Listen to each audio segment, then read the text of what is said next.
Cowboy Nation, really appreciate you all. Thank you all. Thank you all for tuning in to this thing. I want to be able to give you guys my thoughts, my love, my adulations towards this team.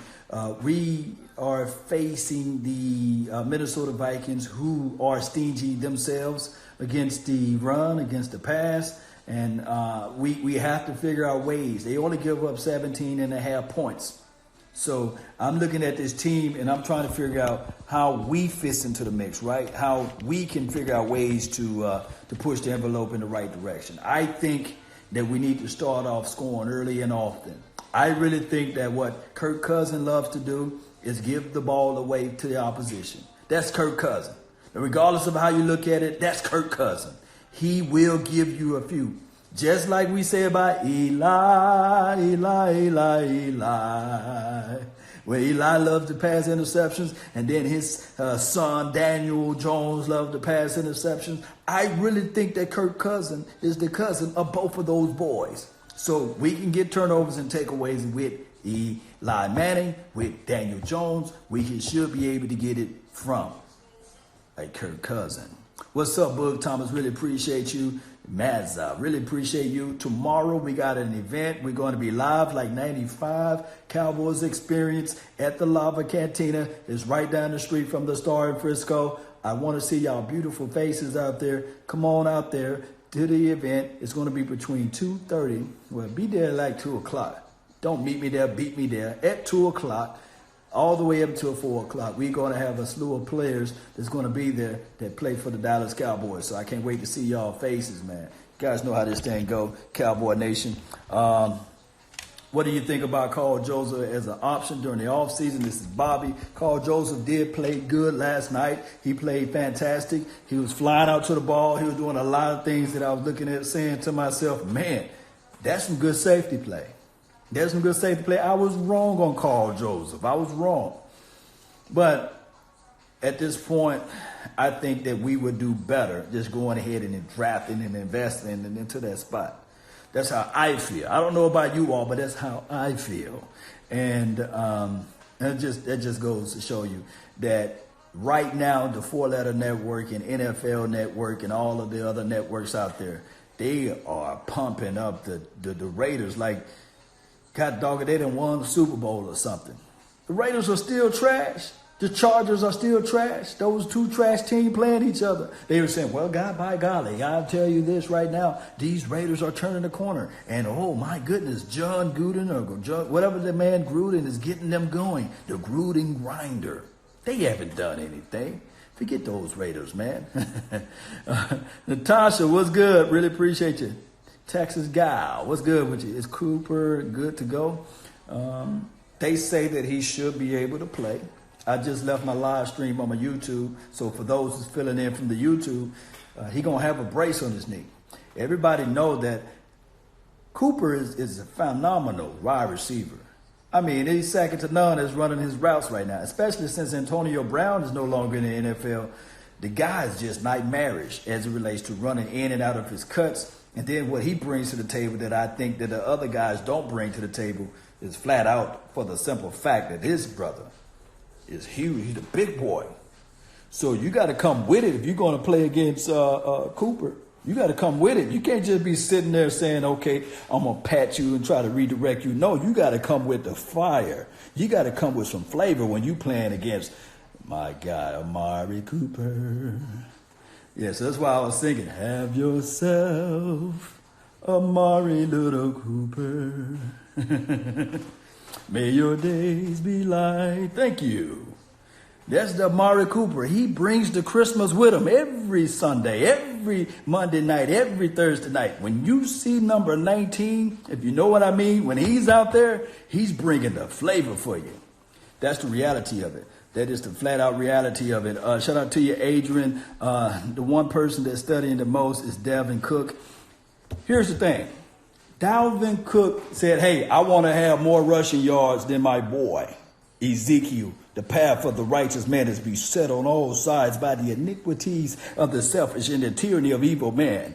He said that he want to outrush Ezekiel. It's one thing that I want you guys to listen. Just hear me out on this. If there's one thing that I know about Ezekiel Elliott, He embraces the competition. Yes. So you think for sure that Ezekiel Elliott here and there, and he's saying that I'm just going to fold up like a wallet or a lawn chair? No. No. What planet have you guys been watching football on? This guy is ready to work out that arm muscles. He's ready to say, hey, I'm eating, baby. I'm eating. What stops Dalvin Cook? Let me tell you something. Here's the thing. And let me break it down. I hope I can break it down like mathematical equations, like the economic person that I am. We want to break it down like a quadratic equation as well. We only need the Pythagorean theorem in this thing. We're just going to say this right quick, Cowboy Nation. When you really think about it, we got a pair of bookends, Robert Quinn on one side. And then we have, you got to say, this guy bringing it, the Thunder, D-Law. Even Mama Law told him, hey, hush your mouth. Let's put the action out there on the field. But I want Mama Law to understand that that's what fills the tank.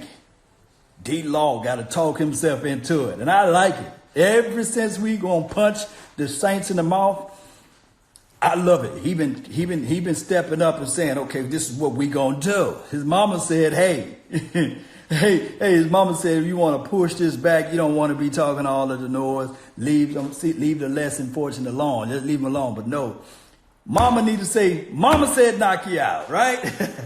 But neither here nor there. You got D-Law on one end, you got Robert Quinn on the other. I trust our front four against anybody's front five, meaning that they're going to have to bring an extra person in the inside, whether it be a tight end that's going to chip, whether it's going to be bringing in a fullback that's going to stay in the backfield, or it's going to be the running back himself that's going to block. So you guys better hope and pray that if you are the Minnesota Vikings fans and you're listening in to this show, trust me, you're getting some good valuable information, some intel too. You guys better hope that Dalvin Cook know how to block, because our boys are coming. Revengeance, they coming. And just as much as when you thought that you slowed down that front four, we put in a rotation. Say, Bennett, what's up? Bennett come bring his tail inside. Kerry Hyder, who got 11 pressures from the interior, he brings his butt inside. On top of that, it's a contract year for Malik Collins. Malik Collins is silently, quietly having a good year. Malik Collins is going to bring his 18 pressures from the interior into the inside, into that mix. And then you have a rotational guy as Covington. We love what he's able to do this year, exhibiting and exuding all of this stuff. And then on top of that, Antoine Barbecue Woods. We doing this thing, baby. So that's what I'm looking at it. Jonathan, what's good with you, man? We crushed Saquon last game, too. Yes, Joseph, what we're seeing is good quality pressure, not this random fake pressure. And that's coming from the rotational aspect of it. And that's coming from better linebacker play from your boy Jalen Smith as well. So when you have Jalen Smith playing good, and then you sprinkle in the fact that, hey, LVE, he said he's going to be healthier enough to play this weekend. We'll see how he's going to play. And then if you think about this, the emergence of Sean Lee, veteran, the vintage Lee. He's bringing in all of the things that we love to see. Boy, that's going to be fantastic. Bobby Joseph says, Law, do you think that we should draft LSU safety? With the question mark. We won't be picking around that time, but it would be good to have him on our draft minds, right? You think the Cowboys should sign Desmond Bryant? Who are you going to take off the field? Who are you going to take off the field for Dez Bryant?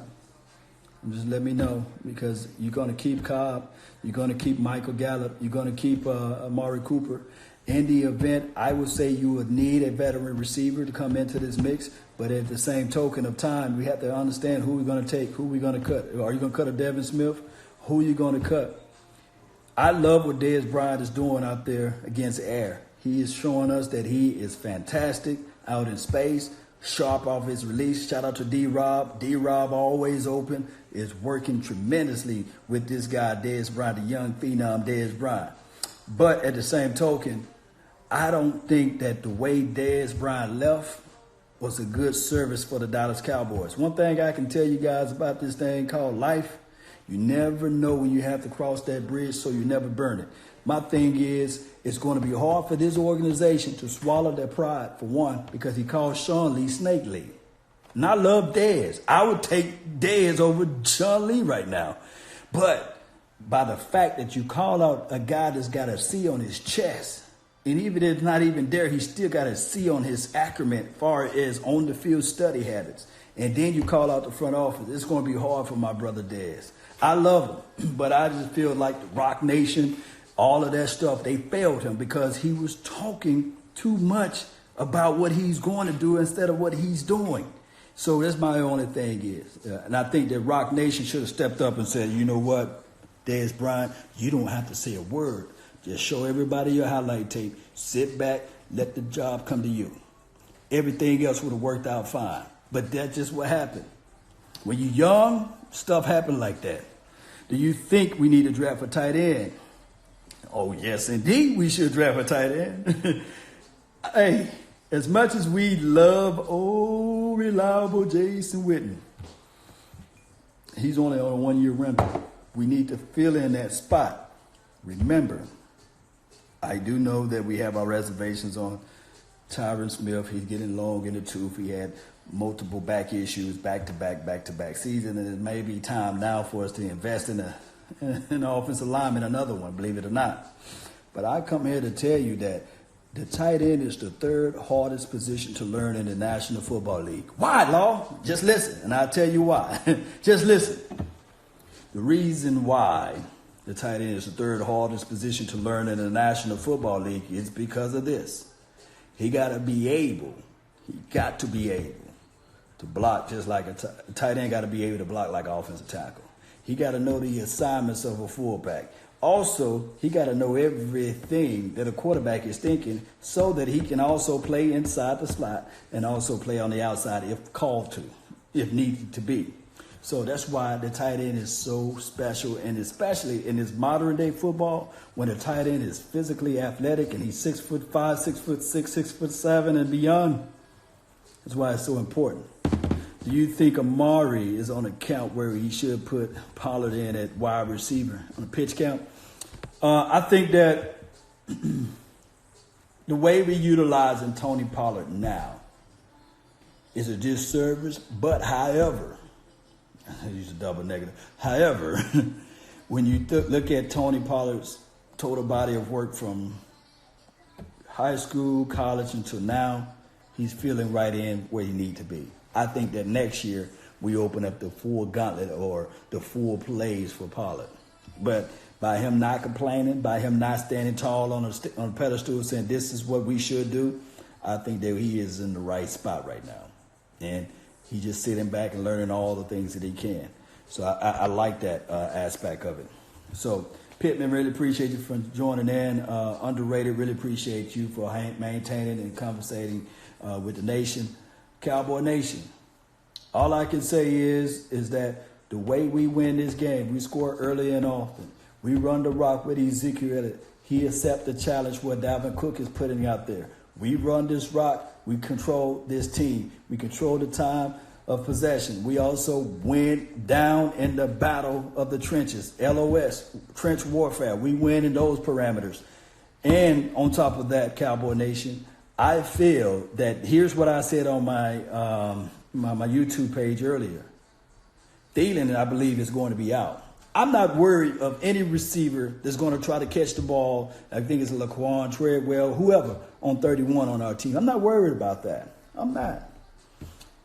All I can say is Cheeto Awuzie, that's my brother from another mother. I love you, what he brings out to the table.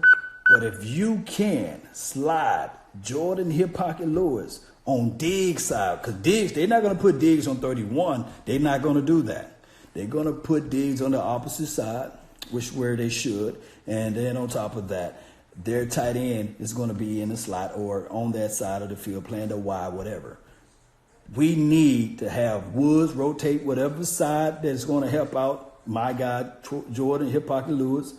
And then on top of that, we need to have him on the side wherever they're going to have Cheeto Awuzie, because that's where they're going to attack this team, on that side of the field.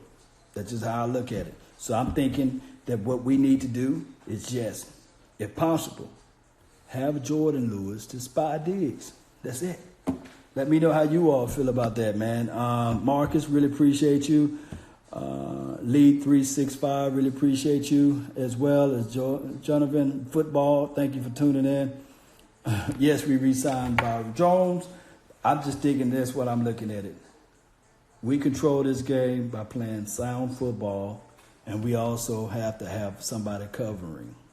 I'm saying somebody covering Diggs, because they don't have an Adam Thielen unless he somehow miraculously healed himself and he said, okay, I'm ready to play. Let's go, Cowboy Nation. That's all the time that I have for right now. I really appreciate you all. Don't forget to subscribe to this channel, join this network, and let's continue to grind. Let's continue to grow. Cowboy Nation, if you are listening in on my Facebook panel, let a friend, neighbor, foe know where to go when they want to tune in to Cowboy Sports Talk and beyond. If you love my film breakdown, film sessions, film reviews, film this and film that, just continue to support the nation one day at a time, one movement at a time, and we grinding, baby, and we rolling. Yes, let's go, Cowboy Nation. Speaking of time, that's been my time.